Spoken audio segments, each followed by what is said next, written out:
Assalamualaikum and hello everyone. My name is Muhammad Luqman and I am from Group 1, and today I'm going to present about communication and negotiation in international business.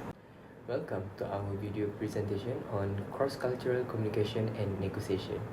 Today we will be exploring the negotiation and communication styles of the United States. The United States, being a major player in the global market, offers a rich landscape of business practices influenced by its cultural diversity and economic power. The United States is chosen for its significant role in international business, its diverse cultural landscape, and its influence on global trade. Understanding the communication and negotiation styles prevalent in the US is crucial for business looking to succeed in this competitive market. The US is known for its direct communication style, emphasized on efficiency and strong negotiation practices, making it a prime example for our study. Next, we move to negotiation tips. For the first one, be direct and clear with American people. Americans appreciate straightforward communication. Being direct, clear, and concise in your negotiation is valued. The second one is build relationship. While Americans are task-oriented, building a good rapport and trust can significantly enhance negotiation outcomes. Next is show confidence. Confidence is seen as a sign of competence. Assert your points firmly but respectfully. And lastly is be time conscious. Time is considered valuable in American business culture. Be punctual and respect deadlines.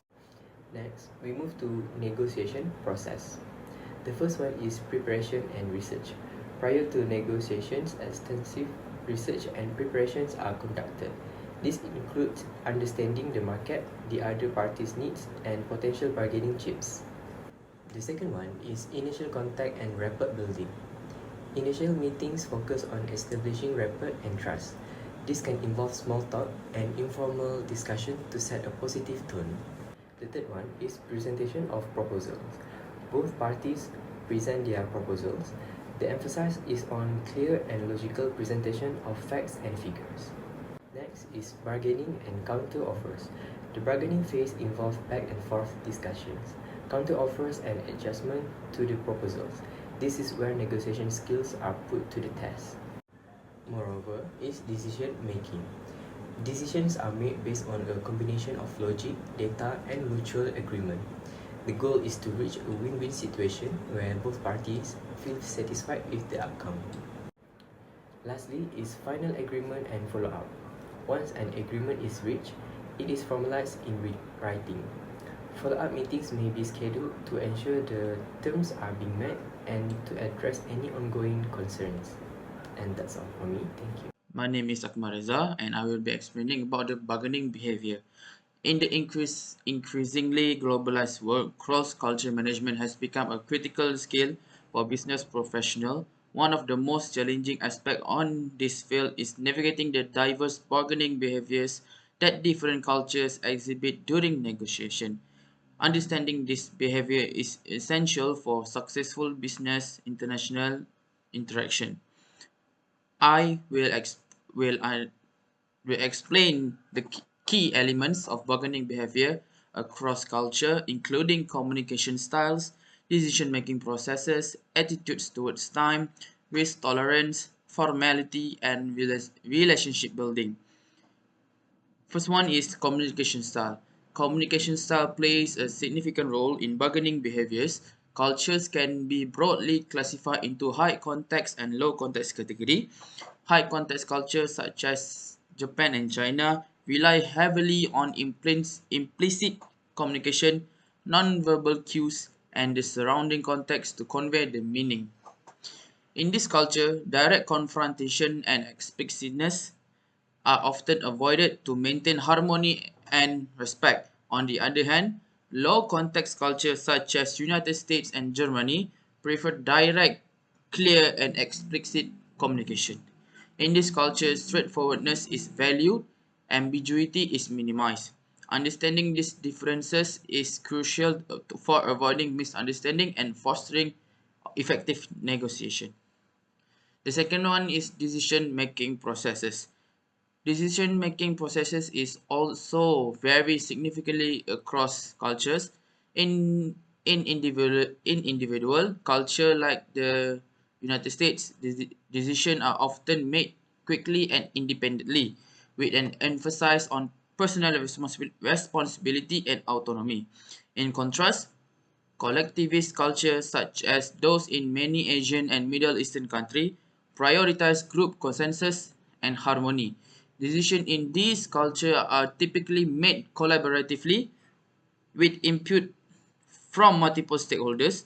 Recognizing this distinction can help negotiators adapt their approach to fit the cultural context, whether that means being prepared for a lengthy decision making process or respecting the need for collective agreement. The third one is attitudes towards time. Attitudes towards time can influence bargaining behavior as well. Monochronic cultures such as Germany and Switzerland view time as linear and finite, emphasizing punctuality, schedules, and deadlines. In this culture, time is a valuable resource and efficiency is paramount. Conversely, polychronic cultures such as those found in Latin America and the Middle East see time as more fluid and flexible. In this culture, relationship and interaction often take precedence over strict adherence to schedule. Being aware of this difference can help negotiators manage expectation and rebuild rapport with their counterparts. Risk tolerance is another critical factor in cross-cultural bargaining behavior. Cultures with higher uncertainty avoidance, like Greece and Portugal, prefer clear rules, structure, and predictability, often leading to more cautious and risk-adverse negotiation strategy. Formality and protocol also influence bargaining behavior. In formal cultures such as Japan and France, negotiation follows strict protocols and ethic. Respect for hierarchy, titles, and social norm is crucial in these settings. And finally, the importance of relationship building cannot be overstated in cross-cultural negotiation. Task-oriented cultures such as Germany and the United States focus on getting the job done efficiently and effectively. In this culture, the primary goal of negotiation is to reach an agreement quickly. In contrast, relationship oriented cultures such as China and Saudi Arabia prioritize building trust and personal connection. In conclusion, understanding the diverse bargaining behavior across culture is essential for effective cross-cultural management. By recognizing and respecting difference in communication style, decision-making process, attitudes towards time, risk tolerance, formality, and relationship building, business professional can navigate the complexity of international negotiation more successfully. That's all from me. Next is decision making in United States. Decision making style within the United States can vary widely depending on the context, industry, and organizational structure. However, there are some general patterns that can be observed. First is individualistic decision making. The United States tend to value individual and autonomy and initiative, such as individualistic decision-making style are quite common and particularly in a small business, startup, and entrepreneurial venture. In this setting, decisions are often made by individual or small team based on their expertise, experience, and judgment. For, for second point is collaborative decision making. In larger corporations and organizations, decision-making often involves collaboration among various stakeholders. This can include managers, executives, department heads, and sometimes even employees from different levels of the hierarchy in the company. Collaborative decision-making process may include brainstorming session, meeting, and consensus building exercise to ensure that diverse perspectives are considered before reaching a conclusion. For third point is data-driven decision making. With the increasing availability of data and analytics, many organizations in the United States have adopted data-driven decision-making approach. This involves using data and metrics to inform decision and identify trends and evaluate potential outcomes. Data-driven decision-making is prevalent across various sectors, including finance, technology, healthcare, and marketing.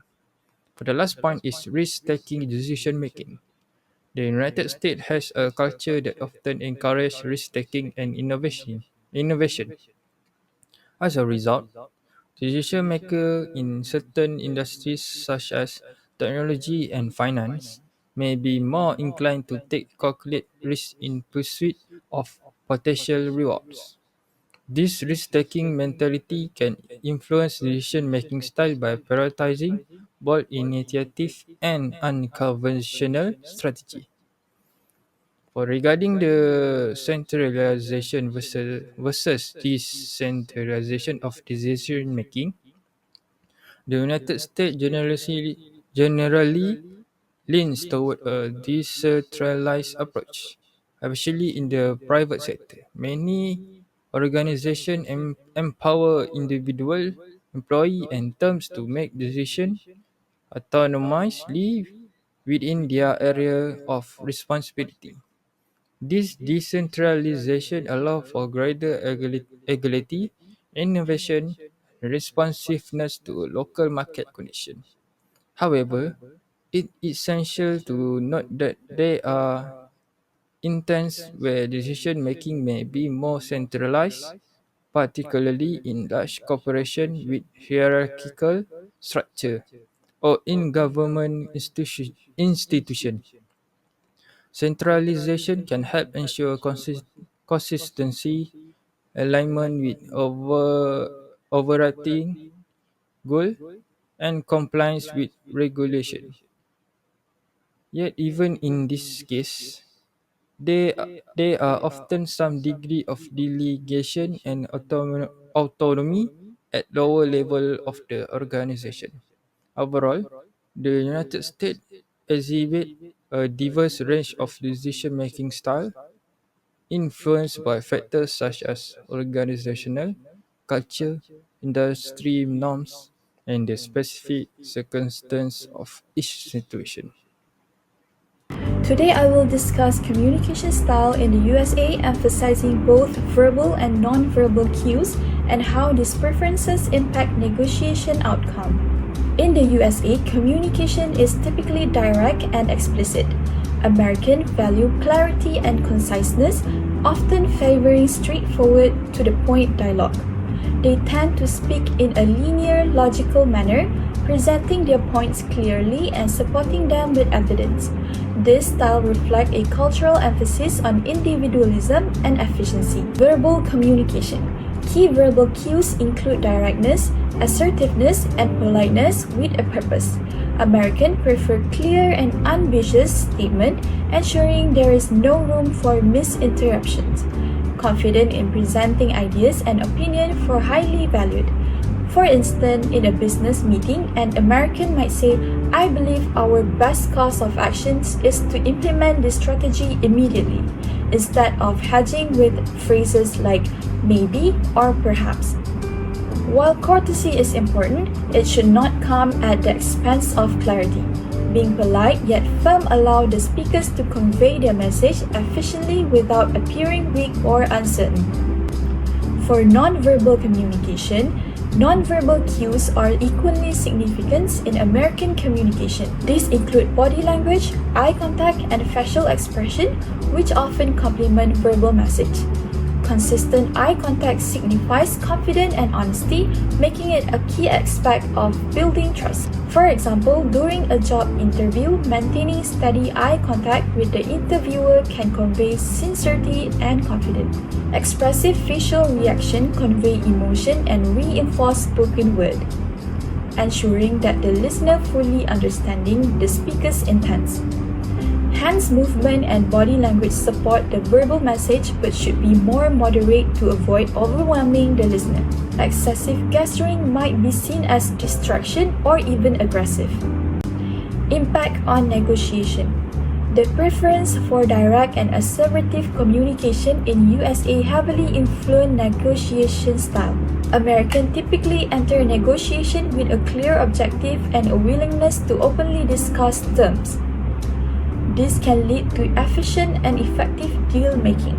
For example, in a business negotiation, an American might lay out their terms explicitly and expect a similar level of transparency from the other party. However, this directness may also be perceived as aggressive by those from cultural with indirect communication style. In contrast, negotiation from more indirect culture may view this approach as confrontational or disrespectful. Understanding this dynamic is crucial for anyone looking for negotiations successfully with American counterpart. In conclusion, the American communication style characterized by its directness, clarity, and play a significant role in both everyday interaction and professional negotiation. By appreciating and adapting to these verbal and non-verbal cues, one can navigate conversation and negotiation in USA more effectively. Understanding these nuances not only foster better communication but also bridges cultural gaps, leading to more successful and harmonious interaction.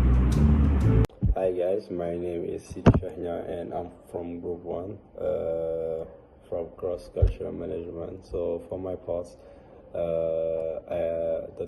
the conflict management in the United States, I will present about this for you guys to better understand the conflict that have in the United States of America. So first one, we can say that the conflict management involves strategies and processes aimed at limiting the negative aspects of conflict while increasing the positive outcome for all parties involved. In the United States, conflict management is applied across various domains, including workplace settings, community relations, and international diplomacy. So we have around 5 key principles conflict management that I need to explain to you guys for better understanding. For the first one, we will have collaboration. For the collaboration part, it will be emphasizing working together to find a mutual beneficial solution. This is often seen in labor management negotiation, where both parties aim to achieve a win-win outcome. The second key principle will be the negotiation, which is a dialogue between parties intended to reach a compromise or agreement. In international relations, the United States frequently use negotiation to resolve a dispute with other nations. The third key principle will be mediation, which involves a neutral third party to help to resolve the dispute. This is commonly used in family law disputes, workplace conflict, and community disagreement. The fourth key principle will be arbitration, which is a more formal method where a neutral third party provides a binding decision. It is often used in commercial disputes and labor conflicts. For the fifth and the last key principle of conflict management, we will have adjudication, which involves resolving disputes through the court system. The U.S. Judicial system is a primary avenue for legal conflict resolution, and the second part of the conflict management will be the domestic conflict management, which is a workplace conflict such as human resources practice,